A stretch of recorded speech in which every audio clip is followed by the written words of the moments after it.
Okay, well that brings us to the final point, Debbie, and that is... Can you explain about the peace train and what's actually happening on the 5th of October, please? Sure.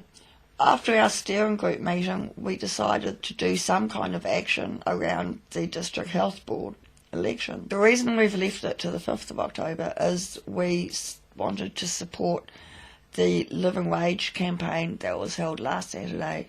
UCAN's very passionate about the living wage. We gave a submission in support of the living wage to the Wellington City Council. A living wage is a healthy policy. It was a very good meeting. I didn't know who to vote for, and I found it very, very helpful, and my hat goes off to the candidates who turned up and for the living wage and the Pacific Island community that organised the meeting. We really needed to do something. Trains were the backbone of our country, but they're having a terrible time like any other business out there, state-owned. That's been asset stripped. The peace train stands for poverty elimination, equality and community empowerment. UCAN is about educating people, getting the experts in the same room and then coming up with some kind of plan that can actually make a difference. Building on that idea, we booked a hall and we went to the railways and they gave us some free tickets. We then sent an email to all the candidates standing for the Capital Coast District Health Board, and they were invited to come and talk.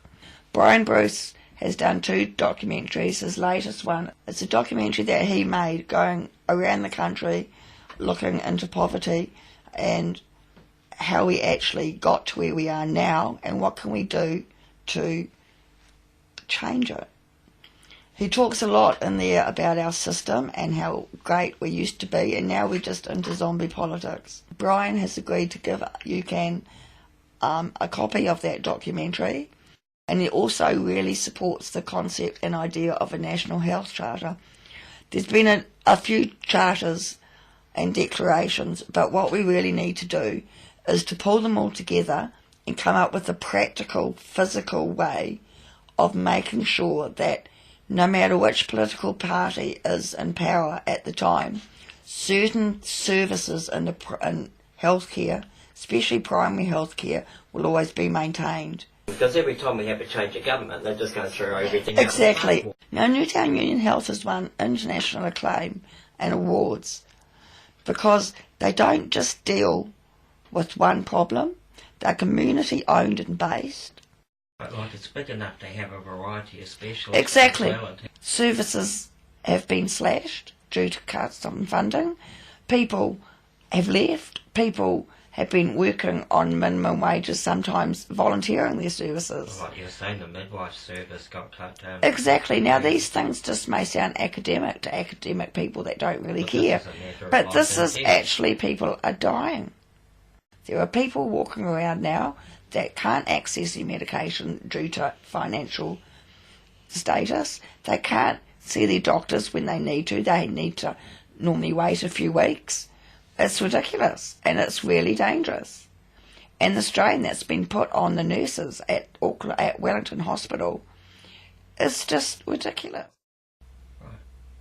So on Saturday we've given the opportunity for candidates standing for the Capital Coast District Health Board to come and talk to the communities and the people, as this is the last chance really to hear what they've got to say.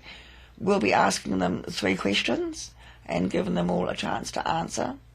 We're very happy that quite a few of the candidates have supported our pledge. David Chokes, Helen Ritchie, Sue Kedgley, Grant Brooks, and one of the key things in that pledge is that they support the drafting and creating of a national health charter. So they can't just get elected and then go, oh no, we don't want to talk about equity or health or anything like that. Put them on the spot. Exactly. And 23 candidates going for 7 places, so it's quite a musical chair. We could really actually change the entire... This is right. If we got people on the board, we would actually have a real chance of changing the policies of the current District Health Board. Also, we've got bios from some candidates. The UCAN site will be updating the results of how each of the candidates reply. Absolutely, and who's agreed to come or not. And you can find out all that information, which is on our website, which is UCANNZ.org.nz. out There's there and other ways vote. of voting as well, and you can find that on UCAN's site under tactical. On our There's links to website as well. everything From UCAN's site, it's updated almost daily. We're going to have some wonderful speakers. We've got Brian's documentary.